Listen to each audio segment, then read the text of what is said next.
Tarinamme alkaa 60-luvun alusta. Ol siihen aikaan konin voimat metsäkoneina. Ja Savotalla kämpät tallit oli tuttuja, kun ensimmäiset konevoimat oli juttuja. Kun massikat ja portsonit ja nuhvit monet muut, niiden töillä ruokittiin lapsi Katran suu.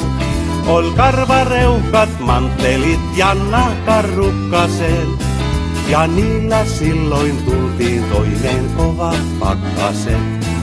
Jäi taakse aika joutsalaiset vinssit vaijerit.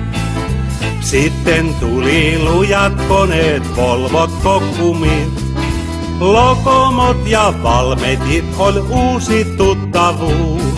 Ja kulkukoiran nimi on se koneen merkki uus.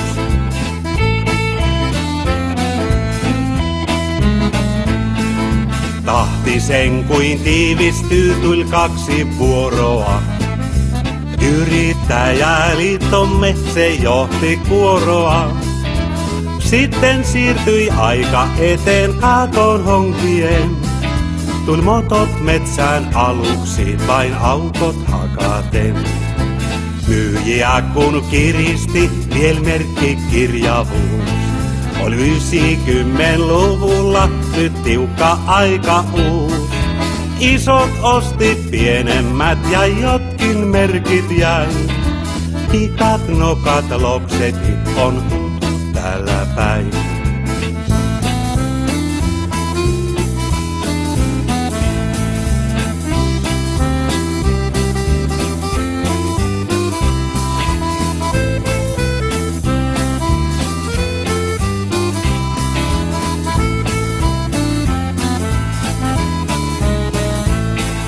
Tehokkaammat koneet ja tuotos parani, mut kehityksen yhtiöt vain ulos mittasi.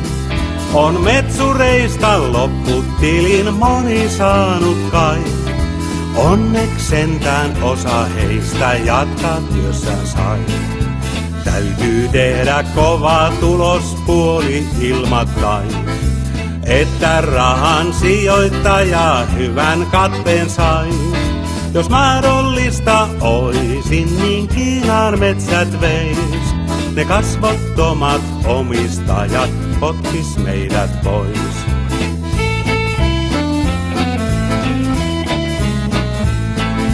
Suuntaus on nykyäänkin myöskin täällä päin. Konemyyjät suurenee ja yrittäjät näin. Monen miehen taival nyt ulkomaille vie. Venäjän ja Ruotsin, Saksan tuttava on tie. Ilmastoidut ohjaamot ja automaatit muut. Hymyyn saapi väsyneenkin kuljettajan suun. Pitkät päivät, velkakierre joutaisivat pois. Kuka alan kehityksen ennustaa nyt vois? Kyllä suuren kiitos aiheen naiset ansaitsee. Kun miehet tulee metsästä, ei haise aftoseet. On monta iltaa yksinäistä puolin toisinkin. Ja naisille jää perheen hoito usein